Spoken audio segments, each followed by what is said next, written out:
Dios, nalipay kami ni ining lain na usab nga higayon nga kami makapadayon sa pagtuon sa imong mga pulong.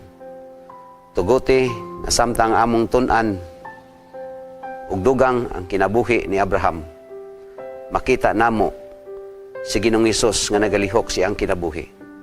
Aron nga kini usab among makinabuhian, nga among maandam ang among kaugalingon sa pagbuhat sa imong bulaton sa nagapaabot kami ni anang duol ni mga pagbalik. Salamat sa balaang Espiritu nga magatandog sa tagstagsa namo ka makasing-kasing ug magapanalangin ikaw sa matag usa kanamo, ilabi na sa among mga viewers diya sa YouTube ug sa Facebook. Salamat ni ining tanan kay kini among gihangyo kang Ginoong Hesus nga among manluwas. Amen. So niata mga kapaglaom sa primacy of relationship over position. May hinungdanon kini nga butang nga atong tun-an sa kinabuhi ni Abraham.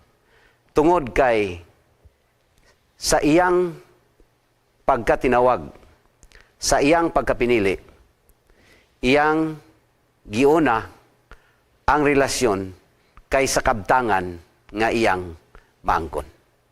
Mao ni ang nindot sa kinaiya ni Abraham nga kinahanglan atong masunod kay nag-ilustrar kini sa gugma sa Dios alang kanimo ug alang kanako. Ang balaang kasulatan, gusto na kong i-share niini nga pagtuon mga kaigsunan. Ang chapter 13 verse 5 sa Genesis. Nag-ingon diha, "Now Lot, who was moving about with Abraham, also had flocks and herds and tents." Niya, si Abraham gipanalanginan sa Dios. O kita nasayod sukad sa sinugdanan nga si Lot, gikuyog ni Abraham kay nailo man ni siya sa iyang amahan. Ug mipuyo siya kang Abraham nga daw iyang kaugalingon nga anak. Og sa dihang gitawag si Abraham sa Dios, mikuyog kini si Lot ngadto sa yuta sa Kanaan.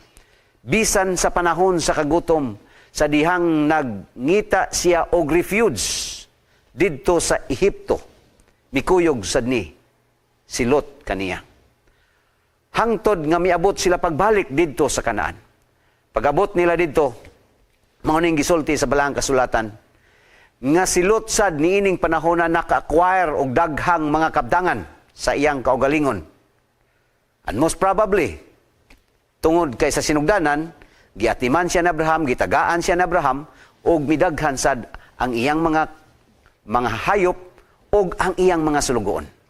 Apan sa dihang nagkadaghan usab ang kabdangan ni Lot, mao ni ang sinugdanan sa ilang contention nga nagingon ang balaang kasulatan sa versikulo 6, "But the land could not support them while they stayed together."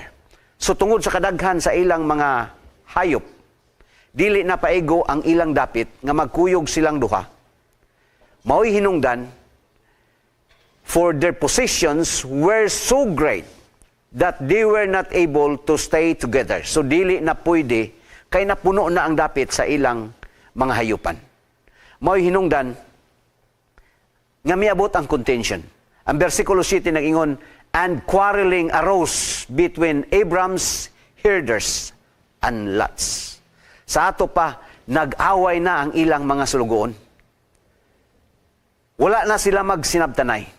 Apan makita nato dinhi nga giuna ni Abraham ang relasyon kay sa kabtangan sa positions, mga kabtangan nga iyang makuha gikan sa yuta sa Kanaan.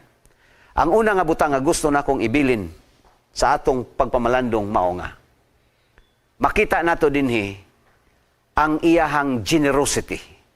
His generosity, ang iyang pagkamangyatagon. Ang iyang pagtagad, dili siya gusto nga mabungkag ang ilang relasyon kay iyang giuna ang relasyon kay alang kang Abraham, mahinungdanon ang relasyon kay sa kabtangan. So pinaagi niini, iyang gipadayag ang iyang pagkamangyatagon. Ang Biblia nagsulti sa Genesis 13:8. "So Abram said to Lot, let's not have any quarreling between you and me. So it was Abram nga nakig-negotiate, who negotiated Lot, nga dili ni kinahanglan nga atong awayan. Or between your herders and mine, for we are close relative. Kauban rata. Kabanay rata. Dili ta mag-away. Busa dunay solusyon si Abraham nga gihimo. Mao ni ang nindot nga solusyon ni Abraham sumala sa balaang kasulatan. Ang verse na nag-ingon, ingon si Abraham, is not the whole land before you? Let's part company. Magbulag ta. If you go to the left, I go to the right. If you go to the right, I'll go to the left. Kung diri kas to, wadto sa kusawala. So ato ning bahinon, dili ta mag-away. Mao nay nindot nga solusyon ni Abraham. Pwede man unta to nga iyang buybuyon si Lot.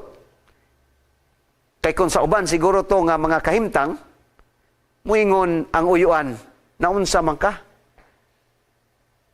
Nalimot ka nga ako'y gapadako nimo? Ako'y naghatag nimo mga kabtangan o karon ni dako makig-away na? Apan wala na gihimo ni Abraham. Wa pud niya gihimo nga bubalik na lang ka dito sa aran sa atong mga paryente. Aron di na ta mag-away. No. Ingon siya, dili nato ni awayan. Atong bahinon og papilion ta ka. Ang nakanindot ani sa kang Abraham kay si Lot ang iyang gipapili og asa siya gusto dapita. Usually kita sa atong tawhanon nga kinaiya murag sa pagbinahinay gusto magyud ta kanunay og makabintaha ta. Di ba? Pag binahinay gani, magbinahinay og yuta ang mga igsuon. Mangita magyud ta gwapong pisto. Kani kay murag okay ni nga pisto. Mo nang uban aron nga walay mamintaha sa pagpili, hulbot-hulbuton na lang kay ngano man. Kay kung dili hulbot-hulbuton, mag-ilog sa usa ka dapit. Apan dili ni mao sa kinabuhi ni Abraham. Insya pagpili kay unsay mabilin, mo'y ako. Mao nay nindot nga kinaiya sa tawo nga nakaila og kinsa ang iyang Dios. Sa tawo nga nagtuo nga duna siya Dios nga gialagaran, nga ang iyang pagpuyo niya nga dapit temporaryo lang tungod kay dili na mao ang actually ang gisaad sa Dios. Nagtudlo lang na sa laing yuta nga gisaad sa Dios ang langit nun nga puloy-anan. Busa sa atong tawhanon nga pagbati, usahay gusto gyud ta nga makabintaha gyud ta sa mga binahinay. Nagdako man ko sa uma. Inumdum ko nga diha bitaw sa uma ug makaputol tag saging ba? Kapanguha tag saging. Manghatag ta sa silingan pero talagsaray tag-iya sa saging. Nga sa dihang makaputol siya og usa ka bulig, ang unang sipi mo ihatag sa silingan. Naay mga tao nga maunay himuon kay ngano man, tanawan ang saging gikan sa ibabaw, maunay pinakadagkong sipi, magkagagmay na ang sa ubos. Pero usually mohatag ta dili nang una, ikaduha, ikatulo. Ang una atuag yun na kay maunay kinaiya natong mga tao. Pero dili na sa kinabuhi ni Abraham. Kay si Abraham sa dihang gitawag sa Dios, gusto sa Ginoo nga diha niya nga dapit. Mahulagway ni Abraham kung kinsa ang Dios nga iyang gialagaran. So nakita sa mga tao, bisan sa iyang puloy-anan, kung unsa siya kamanghihatagon. Within fact, dili lang si Lot ang iyang giatiman. Ang mga travelers nga moagi sa ilang puloy-anan, iyang atimanon, iyang hatagan, iyang pakanon, iyang patulugon. Mauna ka-generous si Abraham. Ang versikulo 9 nagpadayon. So, Lot chose for himself the whole plain of the Jordan. So makita nimo ang kinaiya ni Lot compared to Abraham. Kay kung ako'y Lot ato nga gidalara ko ni Abraham dito, Ning ko nga, dili siguro ang call. Ikaw siguro ang magpili. Ikaw ang magpili. Ang imong pinilian, mao na lang na ako. Pero no, pakita nimo, si Lot ingon siya, ako ni, diri ko, aning patag, kay nakita niya nga, dili lisod ni ka na may Jordan River.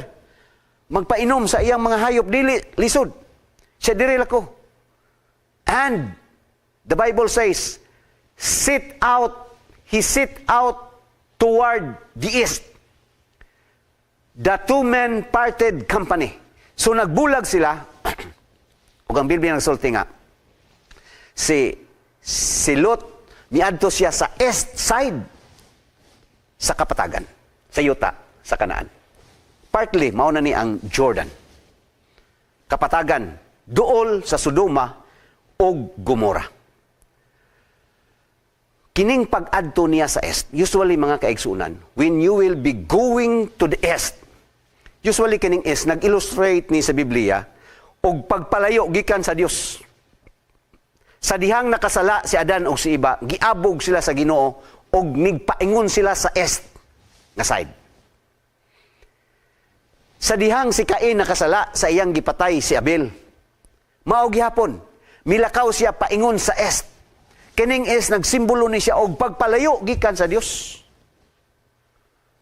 Si Lot, iyang gipili ang east, pagpalayo gikan sa Dios og miadto siya duol dito sa kapatagan, duol sa kapatagan sa syudad sa Sodoma o Gomora. Diin naa dito ang makasasala nga mga katawhan sa ilang panahon.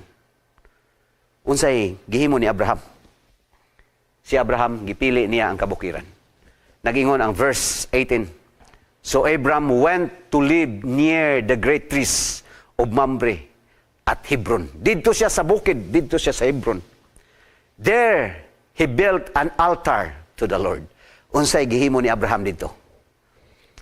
Nag-adto siya sa bukid, dito sa Hebron, dito sa Mamre, dito dool sa Makpila, kay mauning dapit nga gipalit ni Abraham nga mahimo niyang kalubnganan sa iyang mga pamilya.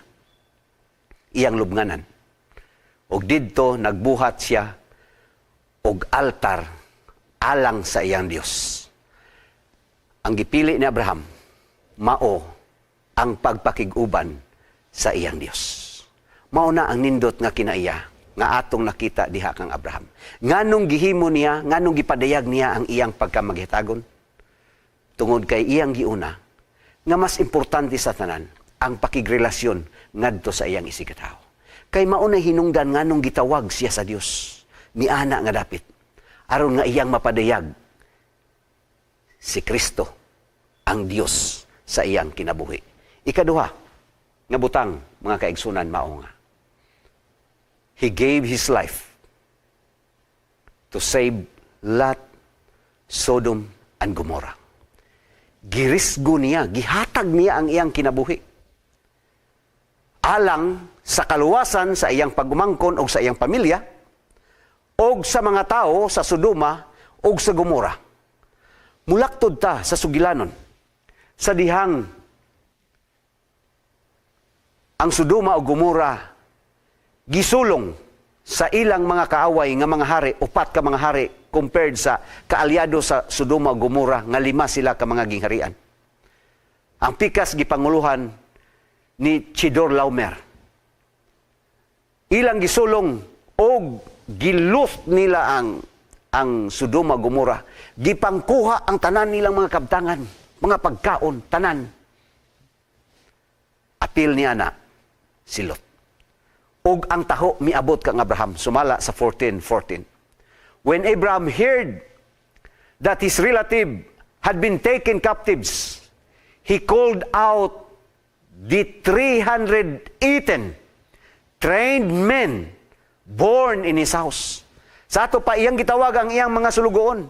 O kini nga mga sulugoon, dili ni ordinaryo nga mga sulugoon, kay na-train di sila alang sa pagpakigubat nga natao diha sa puloy-anan ni Abraham. And went in pursuit as far as Dan. So ilang gigukod si Chedorlaomer Kay gusto nilang kuhaon ang iyang pag-umangkon ug iyang puloy-anan.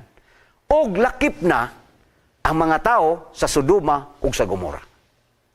Pwede raman unta to, mga kapaglahom nga, si Lot ra gyud iyang kuhaon. Dili lang to niya apil ang taga Sodoma ug Gomora kay kung tanaw na to, pasagdi na kay makasasala ang po ng mga tawhana. Usahay sa tawhano na to nga pagbati, mingon ta nga, usa may pulos nga ato ng luwason nga, pasalamat ganita nga, nangawala ng mga tawhana, aron mawala ng mga makasala sa kalibutan. Tiro tanawa ang gihimo ni Abraham. Iyang gigahin, iyang girest ang iyang kinabuhi. Iyang gihatag, o gidala niya ang iyang mga sulugoon. Og ilang gigukod ang kampo ni Chedorlaomer hangtod paingon sa Dan. Unya nagingon sa verse 15, during the night Abram divided his men to attack them. So iyang gibahin-bahin ang iyahang mga tao. And he routed them, meaning si Abraham wala nagpabilin sa iyang puloy-anan didto sa Mamre. But he went with his servants. Niadtong 318 ka mga tao uban ang mga kaalyado niya nga misulong. And the Bible says he routed them, pursuing them as far as Hoba, north of Damascus. So ilang gikukod ang ilang mga kaaway. Mauna ang gihimo ni Abraham. Iyang girisgo ang iyang kinabuhi aron sa paghatag og kaluwasan sa mga katawhan sa panimalay ni Lot ug sa mga katawhan nga makasala. Ug mauni ang ilustrasyon nagpadayag ni sa gihimo ni Ginoong Hesus dinhi sa kalibutan. Mianhi siya dinhi sa kalibutan. Sa iyang pagka-Dios, mikanaog siya dinhi sa yuta. Gibiyaan niya ang iyang pagka-Diyos. Wala niya isipa ang iyang pagka-Diyos. Apan mianhi siya, aron, dili sa pag-alagad. Apan aron siya pag-aalagaron sumala sa Marcos 10:45. Iyahang girisgo ang iyang kinabuhi. Sa mga tao nga makasala. Muna nag-ingon ang Biblia, ang Ginoo na higugma kanato, nga bisan pa sa makasasala pa kita, nagpakamatay siya alang kanato. Sama sa gibuhat ni Abraham, makasasala ang mga tao sa Sodoma, Gomora, apan iyang girisgo ang iyang kaugalingon. Kay gusto niya matagan og kabaghuan og tsansa ang kinabuhi niining mga daotan nga mga tao sa Sodoma ug Gomora. Mauna ang gihimo ni Ginoong Hesus alang kanato. Pagkanindot nga ihimplo mga kaigsunan nga nagtudlo sa atong manluwas. Sa dihang nakabalik sila gikan sa ilang pagsulong. Nag-ingon ang verse 22 sa 14. But Abram said to the king of Sodom, pagbalik na nila, with raised hands, kaingon ang hari sa Sodom, Abraham, kuhaan ang tanan nga kabtangan nga imong nakuha. Ibalik lang nako ang mga katawhan. Ingon si Abraham sa hari sa Sodom, with raised hand, I have sworn an oath to the Lord, God of Most High, Creator of heaven and earth. Unsa may iyahang panumpa sa iyang Ginoo, ingon si Abraham, that I will accept nothing belonging to you. Maunay akong gipanumpa sa dihang migikan ko og akong gisunod ang imong mga kaaway. Gipanumpa nako sa Ginoo kung unsay iyang ihatag nga kadaugan. Wala ko'y dawaton gikan, wala ko'y kuhaon gikan ni ana. Ilabi na nga kanang butanga imuha.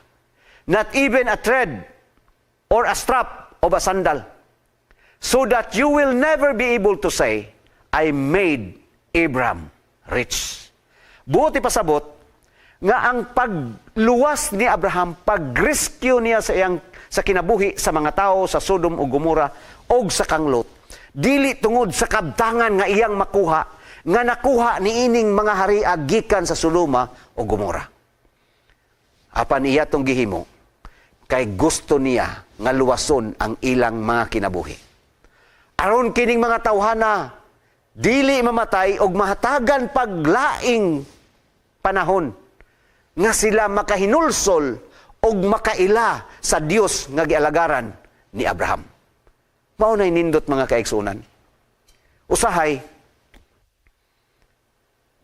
maghimo ta sa mga butang sa huna-huna nga dunatay in return madawat. Kani ako ni tabangan kay makaginansya ko ani. Makatabang pud ni siya nako sa ulahi. No. Si Abraham dili na mao ang iyang motibo kay dili na mao'y motibo sa Dios sa iyang pagtabang. Ang Ginoo gustong mutabang nato dili aron mabinipisyuhan siya. Si Abraham nitabang siya dili aron makabinipisyo siya. Apan nitabang siya out of his love and concern with the sinners living in Sodom and Gomorrah. Maunay katarungan. Gipadayag niya ang iyang concern, ang iyang gugma, mao nga gires niya ang iyang kinabuhi alang niining mga tawhana. Makita nimo nagpadayon ang pagka-generosity ni Abraham. Ngadto kang Lot, sa ikaduhang higayon, iyang giluwas si Lot niining panahona. Iyahang gitagad si Lot, tungod kay gusto niya nga magpabilin ang ilang relasyon. Sama nga sa dihang nahulog ta sa pagpakasala, niyanhi si Ginoong Hesus kalibutan, kay gusto niya mapreserbar ang atong relasyon ngadto sa Dios Amahan. Ikatulo o katapusan nga butang, mga pinalangga. He intercede for the people of Sodom and Gomorrah. Ni-intercede si Abraham sa mga tao sa Sodoma o sa Gomorrah. Kining mo-intercede ka, magpataliwala ka. Meaning, nakaila ka kung kinsa ang imong gipataliwalaan. Kinsa ang tao nga imong giduulan for the sake aning tawhana. Mao na nga ang atong series nag-ingon diha nga knowing God. Kinahanglan imong mailhan ang Ginoo. Og si Abraham sa hinay-hinay iyang nailhan ang iyang Dios. Nakaila siya og kinsa ang Dios nga iyang gialagaran. Kay sa hinay-hinay gipadayag sa Dios ang kabubuton sa Ginoo sa iyang kinabuhi. Pagpadayag sa gugma sa Dios gikan sa langit sa mga tao nga nahulog sa pagpakasala. Og maunay tumong og tuyo sa Dios, og maunay nasabtan ni Abraham nga sa dihang miabot siya didto sa Kanaan, taliwala sa mga tao nga makasala, iyang gipadayag ang gugma ni Ginoong Hesus diha sa iyang kinabuhi. When in fact, in his prayers, dili lang nagampo siya alang sa iyang kaugalingon, apan nagampo siya alang sa mga tao sa iyang palibot. Kung hinumdum mo sa miagi natong pagtuon, nagingon ko, nga samtang didto si Abraham, nagingon si Ellen White, ang mga kananhon nga musuroy, muabot sa dapit kadtong mga tao nga nasuginlan ni Abraham may tungod sa iyang Ginoo. Makaabot sa mga dapit diin, gibuhat ni Abraham ang altar og nagampo siya sa Ginoo. Kining mga tawhana usab pag-abot dito. Kung naguba na ang altar, ilang repiron og muampo og magpasalamat usab sila sa Ginoo. Mao nay influensya nga nahimo ni Abraham. Tungod kay nag-intercede siya ni ining mga tawhana. Unsa iyang gihimo sa Sodoma o Gomora? Sa dihang miadto ang mga manulunda, kauban ni Ginoong Hesus niya ng panahon na. Aron sa pagpadayag kang Abraham, nga sa dili madugay, ipahamtang sa Dios ang iyang silot ni ining duha kadautan nga mga syudad.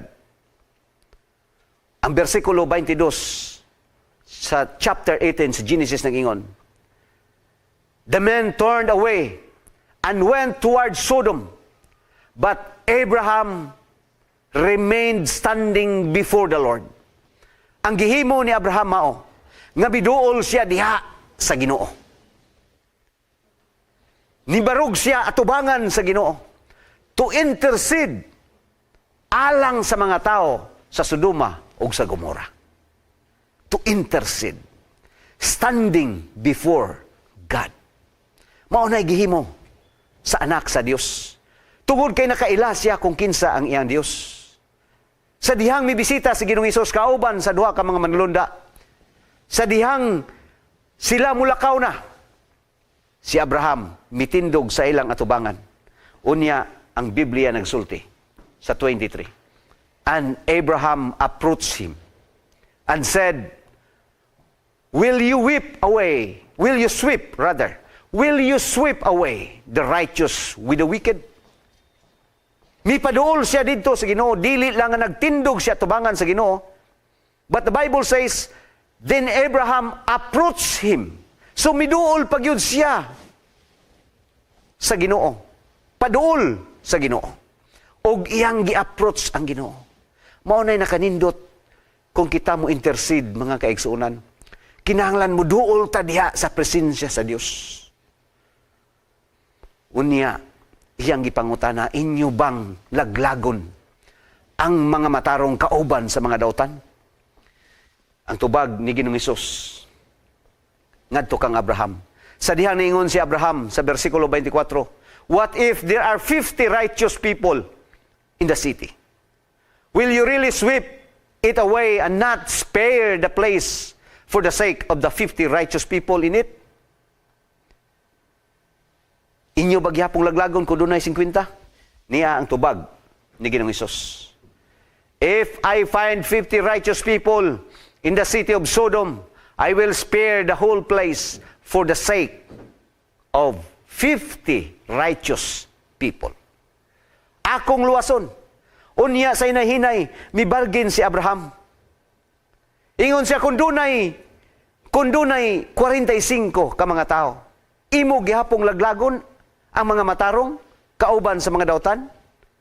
Ingon si Ginoong Hesus, akong isave ang Sodom kung dunay 45 ka mga matarong. Isya ayalag kasuko Ginoo. Kung dunay 40 imo gihapong laglagon. Isya kung dunay 40 nga matarong anang syudara, akong preserbahon ang tibuok syudad. Isya kung dunay 30. Bisan pag dunay 30, akong isave ang syudad. Siya, Ginoo, kung di pagyug ka masuko, kung 20 na lang. Siya, bisag dunay 20, for the sake of the 20, ingon siya, akong isave ang syudad. Katapusan na lang, Ginoo, kung dunay pulo. Kung dunay pulo, for the sake of the 10 righteous persons in that city, I will save the city. Although, nahirbalot ang awa magyug kabot og pulo dito. Kaya ang taong righteous dito, upat ra makabok. Si Lot, iyang sawa, ug duha ka mga anak, nga minyonon. Wa gyud kabot og pulo. Apan taliwala ni anang tanan, makita nimo nga si Abraham ni-intercede alang ni ining mga tawhana. Ni-intercede siya alang ni ining mga tawhana. Hangtod sa verse 32, nga bisan og napulo na lang, nag-ingon diha sa verse 32, ingon ang Ginoo, akong luwason, I will not destroy for the sake of 10 righteous people. Apan, sa akong gisulti, wala nakaabot mga kaigsunan, maorag yun to. Abi ninyo, kung si Lot kaduha, nga gihatagan og dako nga pabor ni Abraham, kining taga Sodoma o Gomora, duha kay gayon, nga naningkamot si Abraham, nga maluwas ang ilang kinabuhi. Una, sa dihang iyang giluwas sila gikan sa ilang mga kaway. Ikaduha, si Abraham ni-intercede kay gusto unta niyang luwason ning mga tawana gikan sa paglaglag sa Dios tungod sa ilang pagkamakasala. Makita nato dinhi ang kahangawa ni Abraham alang sa mga tao nga wala makadawat o Ginoo sa ilang mga kinabuhi. Mauni ang kahulugan sa pagtawag sa Dios kang Abraham. Og iyang gipakita sa iyang kinabuhi nga mauni ang iyang misyon ni ana nga dapit mao ang pagdala sa Ginoo nga iyang gialagaran aron kining mga tawhana sa iyang palibot makaila sa Dios og makaalagad kauban kaniya. Mao nay katuyuan sa Dios sa atong kinabuhi. Dunay matud pa ni Manis Friedman, usa ka Jewish rabbi. Nagingon siya, ang hinungdan ngano nga ang mga Hudiyo hangtod karon ni survive 4,000 na katuig ang milabay kapin sa 4,000 years ang ilang existence dinhi sa kalibutan. Tungod kay wala nila gitan-aw ang ilang existence apan ilang gitan-aw ang ilang kinabuhi. Life. Unsa man ang life? Ang katuyuan. Habi nimo bisag unsa nga butang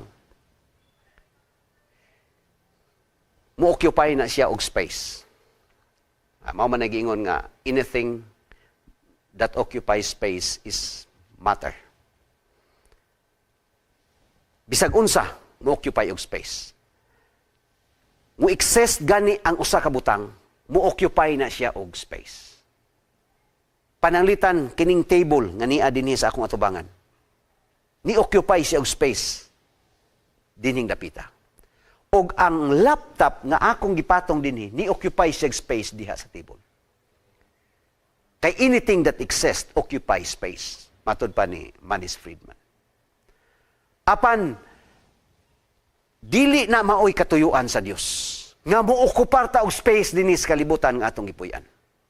Ang tuyo sa Dios nga we will be very particular sa katuyuan sa Dios nganong gusto ni nganong gipa-exist nganong ninggawas ta dinhi sa kalibutan nganong iya tang gilalang. Nganong iyang gitawag si Abraham. Og maunay gitawag og life. Kining mag-una-una man ta nga ang tanan nga dunay kinabuhi katurag yung naginhawa. Pero tanang butang dunay kinabuhi. Dili kay naginhawa sila kun dili dunay katuyuan kinabuhi. Example kaning table dunay ni katuyuan. Unsay katuyuan niya? Mapatawngan nimo, magamit nimo. Mao na iyang life. Wa na siya ginawa pero mao na iyang life, mao na purpose. Matag-usa nato dunay katuyuan ang Dios. Usahay, we are very obsessed of our existence. Ang atong pag-occupy of space. Nga malimuta nga ang katuyuan sa Ginoo sa atong kinabuhi. Nga atong ihatag ang atong kinabuhi ngadto sa uban. Og matod pa ni Manis Friedman. Ingon siya. Maunay hinungdan nga ni hangtod karon naapa ang mga Hudiyo 4,000 na katuig ang milabay. Tungod kay gitagaan nila gibugaton kung unsay katuyuan sa Dios sa ilang kinabuhi, nga ilang i-share ang kinabuhi nila ngadto sa uban pinaagi sa pagpangalagad, pinaagi sa pagserbisyo. Og maunay imong makita diha sa life ni Abraham nga maoy tinubdan sa kaliwat sa mga Jews. Nahibalo siya unsay life niya dinis kalibutan, unsay purpose sa Ginoo sa iyang kinabuhi. Nga mahimo siyang panalangin. Alang sa kaluwasan sa mga tao sa tibuok kalibutan. Mo'y hinungdan nga si Abraham, makita nimo diha ang hulagway sa Ginoo. Sa dihang si Abraham nangalagad sa mga tao. Sa dihang si Abraham nangita og mga pamaagi unsaon niya pagpadayag ang Dios nga iyang gilagaran sa mga tao diha sa iyang palibot. Ingon si Manis Friedman, tanawa karon. Asa naman ang mga Romans? Asa naman tong mga Canaanites? Asa naman tong mga Jebusihanon? Wa na'y nabilin aning ipangsulti din sa balaang kasulatan. Kini mga tawhana, ang nabilin, mga Israelhano na lang. Ngano nagpabilin sila? tungod kay ilang girisgo ang ilang kinabuhi alang sa pag-survive sa uban, alang sa kaluwasan sa uban.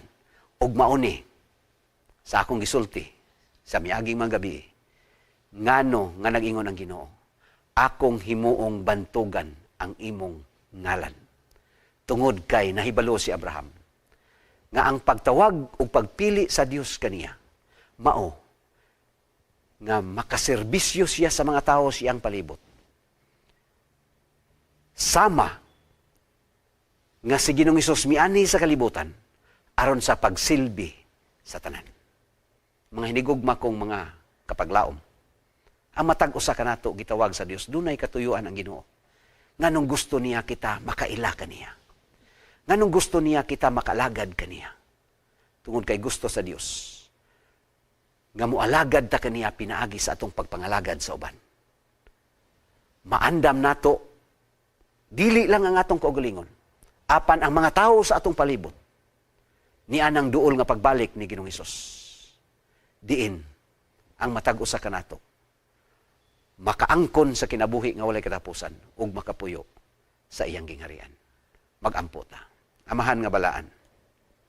Salamat ni ini nga panahon nga imong gihatag kanamo. Nakatuon na usab kami og laing anggulo sa kinabuhi ni Abraham. Salamat kay Ginoong Dios nga nahimo siya nga ihimplo alang kanamong tanan.